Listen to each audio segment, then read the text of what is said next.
be perfectly honest with me. Have you ever killed somebody in cold blood? No? Well, think again, because in just a moment, I'll come back and show you startling evidence that you indeed are guilty of murder.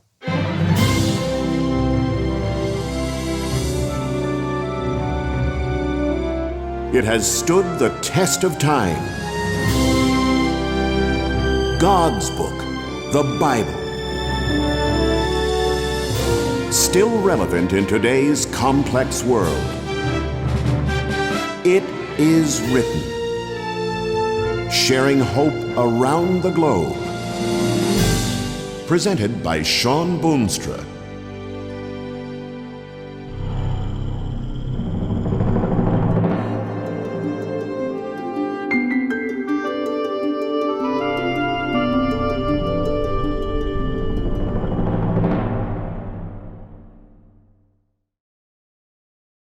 I have this friend who spent some time going to school deep in the American South. He lived a good distance from the campus out in the country, and on the road back and forth to school, he always passed these two old guys, country farmers whose house looked like something out of the Depression era. Now, these two old guys weren't friendly. They never smiled, pretty much kept to themselves.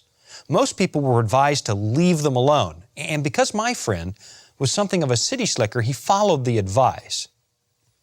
Now, these two guys had a dog, a black and brown barnyard mutt that snarled and growled and barked at absolutely everybody and everything.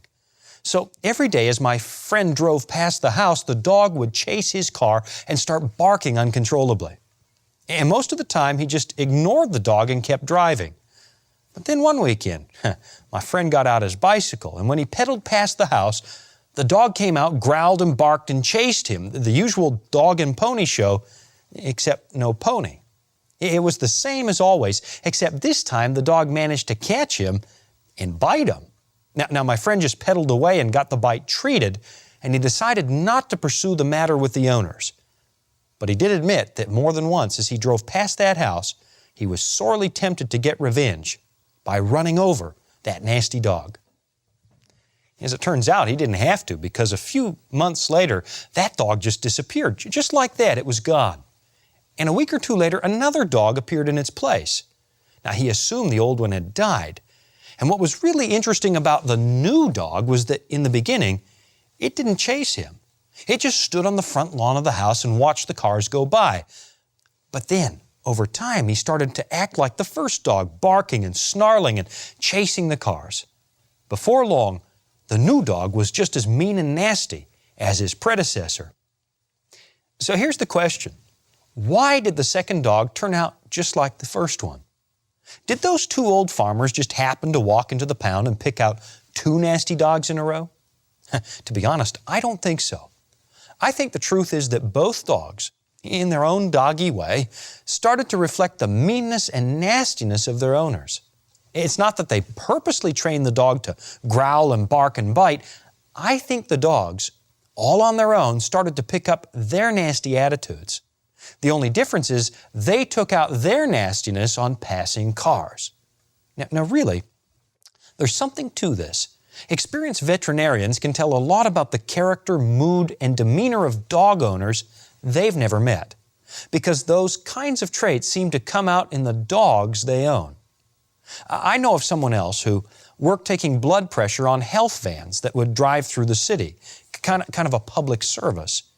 Many of the people who worked on these vans lived together in this big mansion, which also functioned as the headquarters for their work.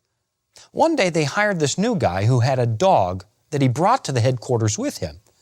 And over time, people started having a hard time with this new guy because he was always angry and critical and just hard to get along with. Now here's what's interesting. One of his coworkers said, "I stay away from him because he doesn't have a Christian dog." And it was true. The dog, in his own doggy way, was reflecting the negativity, the hostility, and the nastiness of his owner. Now, you're probably wondering what this has to do with anything. Well, hang in there, because my subject today is the sixth commandment, that one that says, "You shall not murder." And of course, few people would ever dispute that the sixth commandment is still relevant for modern life. It seems that in spite of all our advances in the areas of science, culture, and technology, murder is as big a problem as it's ever been. Somehow, we're still killing each other like we used to back in so-called less civilized times. Social commentator Richard John Newhouse in the late 1990s wrote, "In this century, so many people have been deliberately killed by other people that the estimates of historians vary by the tens of millions, and they end up by agreeing to split the difference or to round off the victim count at the nearest 10 million. Whether it's the Rwandan genocide, the Holocaust, the killing fields of Cambodia, Darfur, the Stalinist atrocities, whatever it is, the morbid list of mass murder in the 20th century goes on and on and on. And unfortunately, the new century isn't starting out too much better. This century we're in now wasn't even 2 years old when 9/11 hit, in which 3,000 innocent men, women, and children were murdered in one of the most brutal terrorist acts in modern history. The problem simply won't go away, and the value we put on human life seems as low as ever. And that brings me to an important point. As we've been exploring the 10 Commandments on It Is Written, we've been doing it against the background of modern thought. Many people describe the period we now live in as the postmodern era, a time when the idea of objective truth has been dismissed as byproducts of the sterile coldness of the modern era. Now, instead of believing in absolute right or wrong, we somehow think that codes of human behavior and morality are nothing more than human constructs, the things that we just made up for ourselves. And we've come to the conclusion that nobody's code of conduct is better than somebody else's. At the end of the day, we've convinced ourselves that we should set all the rules for ourselves and never pass judgment on someone else's moral code. You know, it's funny, but one expert in postmodern thought, Dr. Stanley J. Grenz, wrote with his tongue in his cheek that, quote, postmodernism was born in St. Louis, Missouri on July 15 at 3:23 p.m. Now, why did he say that at that time? Well, that was the moment when some of the famous housing projects, hailed as the epitome of modernist architecture or something like that, they were razed to the ground by the city fathers because the inhabitants had run them down so badly they were no longer inhabitable. That demolition was deemed by some people as the event which ended the modern era and brought in the postmodern one. Well, I can't say I would necessarily agree that that was the beginning of the postmodern era, and I don't really know when it began. But I know the date that, for many people, the postmodern era ended. And that was September 11, 2001.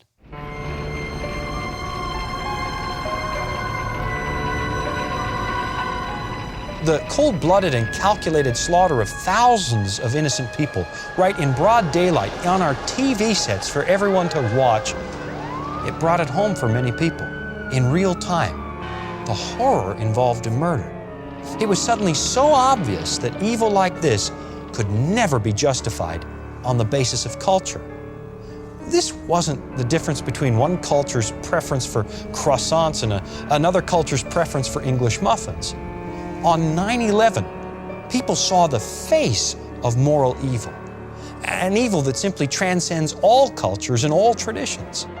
Suddenly, the objective reality of evil, the real existence of morality, hit home for people as never before. It seems all you need to do to prove the existence of evil is to witness it practiced to the extreme. And even postmodernists can agree that murder is utterly wrong. You just can't justify it by appealing to cultural preference or ethnic diversity. In fact, most people don't even have to check the tables of stone to figure this one out. We just know it's wrong. And that brings me back to the dogs. Listen now as Jesus weighs in on the subject of murder in Matthew chapter 5. This is important. You have heard that it was said to those of old, "You shall not murder, and whoever murders will be in danger of the judgment. But I say to you, that whoever is angry with his brother without a cause shall be in danger of the judgment. And whoever says to his brother, Raka, shall be in danger of the council. But whoever says, you fool, shall be in danger of hellfire. Therefore, if you bring your gift to the altar, and there remember that your brother has something against you, leave your gift there before the altar and go your way. First be reconciled to your brother, and then come and offer your gift. Agree with your adversary quickly while you are on the way with him, lest your adversary deliver you to the judge hand you over to the officer, and you be thrown in prison. Assuredly, I say to you, you will by no means get out of there till you have paid the last penny. Now, put aside the immediate cultural issues involved in this passage and look at the principle that Jesus is stating. You don't need a table of stone to know that murder is wrong. But Jesus unwraps this commandment in its deeper meaning for us.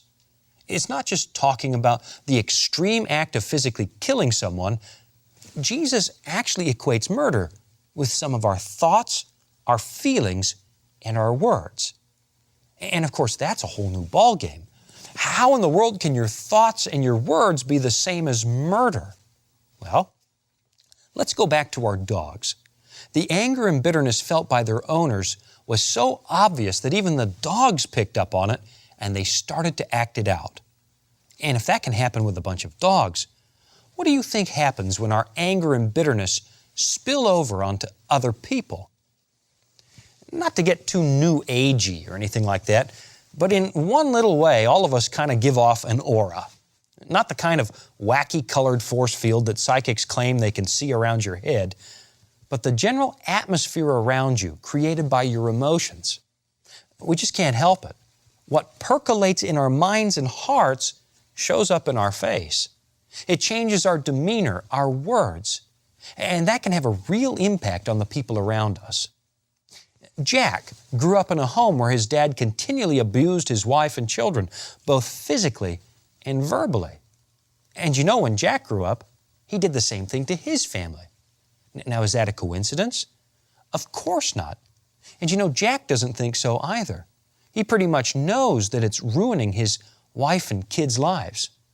So, can you imagine how much better it would have been if whatever made Jack's dad like that had been nipped in the bud before it started bearing such bitter fruit down through several generations? When you harbor resentment and hatred, it can have a devastating effect on people's lives for generations. And that's why Jesus warns us so strongly to reconcile with people now. Otherwise, your emotions might just eat you alive, and not just you, but also the people who live with you.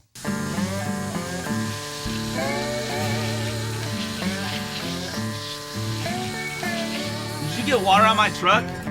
I don't think so. Are you serious? I just paid good money to have that detailed.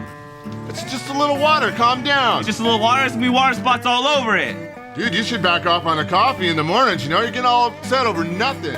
Just imagine if people actually dealt with anger before it expanded into violence. A little bit of water? My problem, there's all this water on my truck. Imagine how much heartache we could avoid.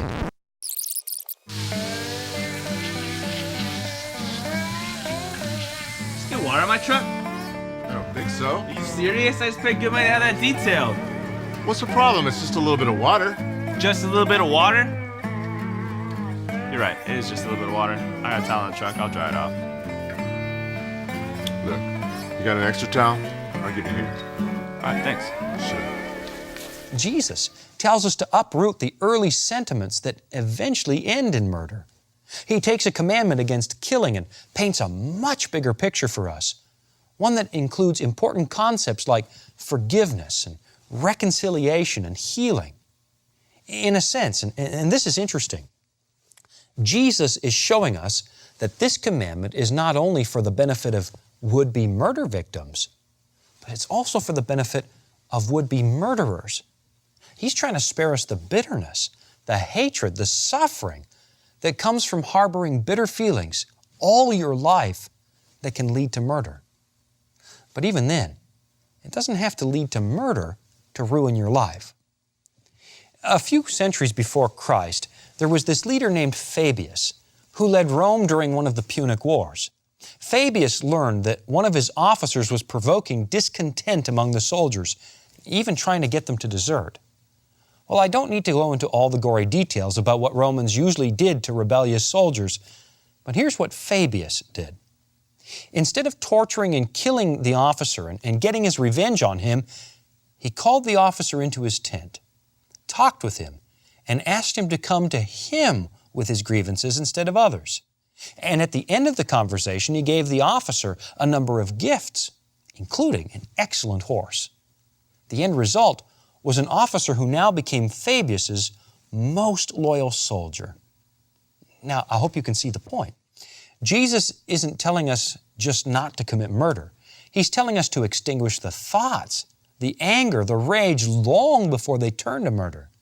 Just think about how much better you would feel if you could just let go of the anger and bitterness that's ruining your life and only differs from murder by a matter of degrees. Here's what Jesus essentially is saying.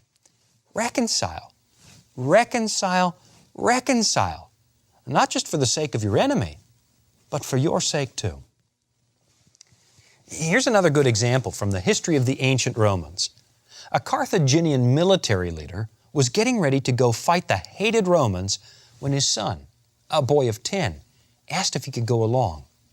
The father laughed him off, but the kid pled and pled, "Daddy, please, can I come?" Finally, the father stopped, grabbed the startled boy, and carried him off to one of the temples where children were sacrificed to the Carthaginian gods. He held his boy over one of the fires that burned in the temple, and naturally that boy was terrified. Was his dad really going to throw him in the flames? The father, holding the boy over the fire, shouted at him, "Son, do you swear eternal hatred to the Romans? Swear it, boy. Swear it, or I'll throw you in the fire." "Yes, Daddy, I swear, I swear." "And when you fight the Romans to the day you die, swear it, boy. You swear it." "Yes, Daddy, I swear, I swear." The father set the boy down, took him to the war. And when the father died years later, his son took over the army. And that son was known as Hannibal, the man who for years caused havoc and bloodshed in Italy. Eventually, so angry at Hannibal's 15-year occupation, the Romans sailed to Carthage, burned all the Carthaginian ships in the harbor, and then went house to house, murdering the occupants and taking the survivors into slavery.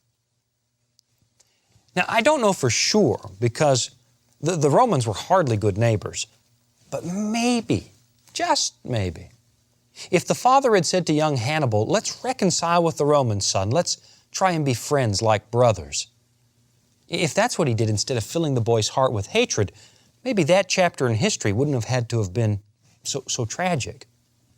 Can you see my point? If only we could squash the early sentiments, we would eliminate a lot of murder. And then Jesus takes things even further. Not only does He tell us to stop killing, and not only does He tell us to stop hating, He takes it even one step further. Listen to this. "You have heard that it was said, 'You shall love your neighbor and hate your enemy.' But I say to you, love your enemies, bless those who curse you, do good to those who hate you, and pray for those who spitefully use you and persecute you." Now try and wrap your mind around that.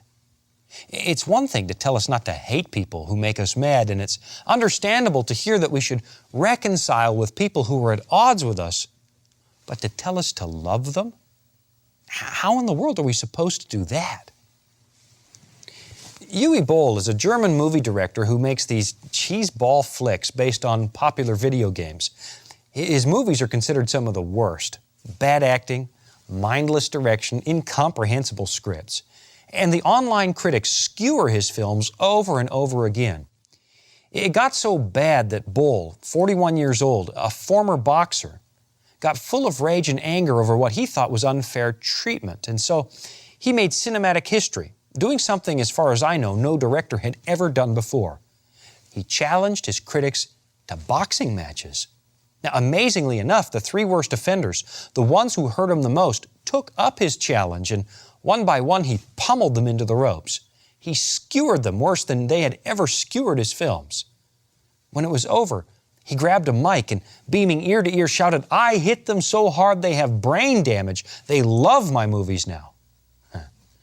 I don't know about that, but I know that Yui Bowl, at least for a few moments, was able to let off some of the rage and anger that had boiled up inside of him.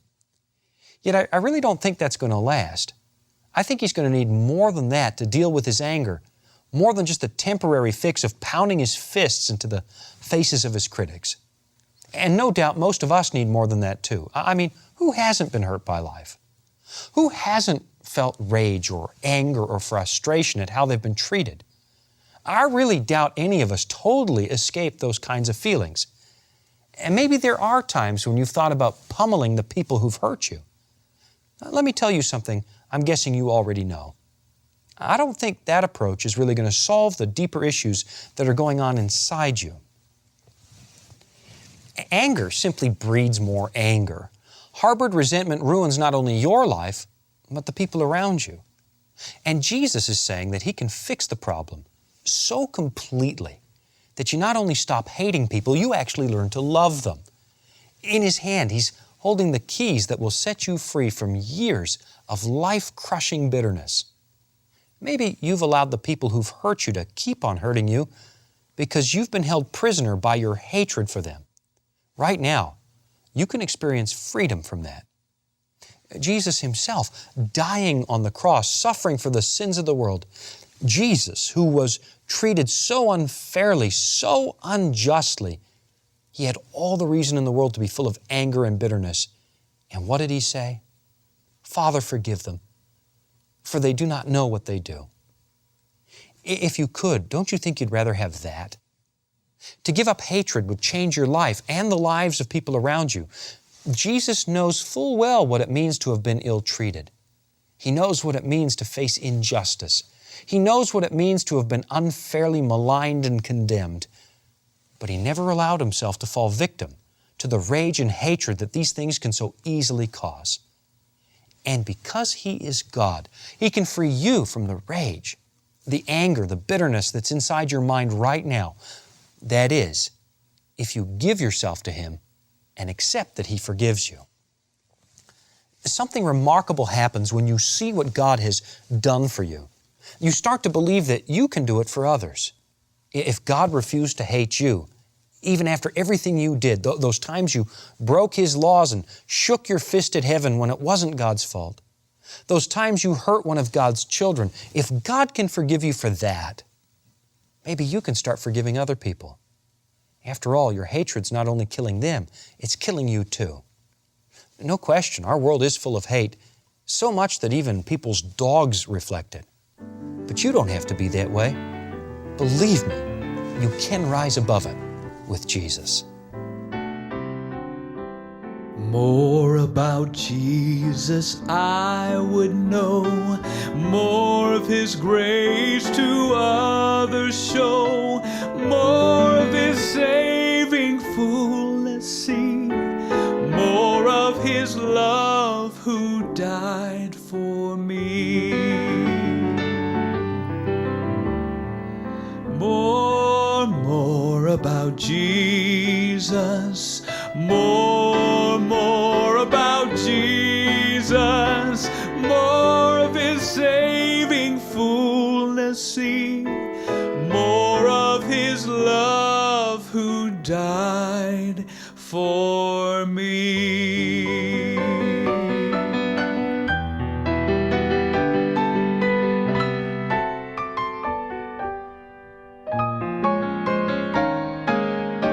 Oh, how He loves you and me. Oh, how He loves you and me. He gave His life. What more could He give? Oh, how He loves you. Oh, how He loves me. Oh, how He loves you and me.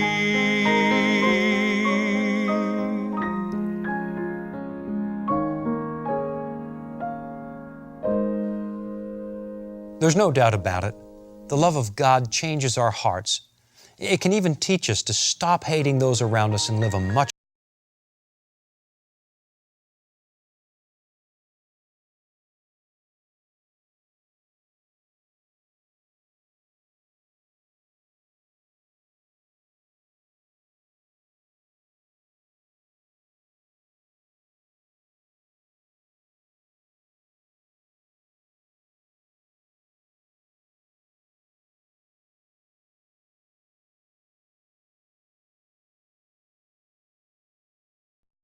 We live in uncertain times. With the current focus on politics, the war in Iraq, the constant threat of possible terrorism, and the economic crisis that we're all going through, it's no wonder people are asking, what's happening to America? Many feel uneasy about their future and they're looking for answers. Well, as you know, on this program, we always turn to the Bible for answers. And this week, we have a special resource to help you discover biblical answers to the questions we are currently facing. Pastor Mark Finley, who spent many years as speaker on this telecast, has written an excellent and easy-to-read book called The Next Superpower. This book reveals what the Bible has to say about the future of America and what that means to you and your family. This beautiful hardcover book is our gift this week in appreciation for your ministry gift of $25 or more. To receive a copy of this book for yourself or to share with a friend, simply call 1-800-253-3000 and request The Next Superpower. We'll send it to you for your gift of $25 or more, and your support will help us reach more people with the powerful message of hope that we have in Jesus Christ. The Next Superpower is also available on our website, itiswritten.com. You may also request this book by writing to It Is Written, Box O, Thousand Oaks, California, 91359.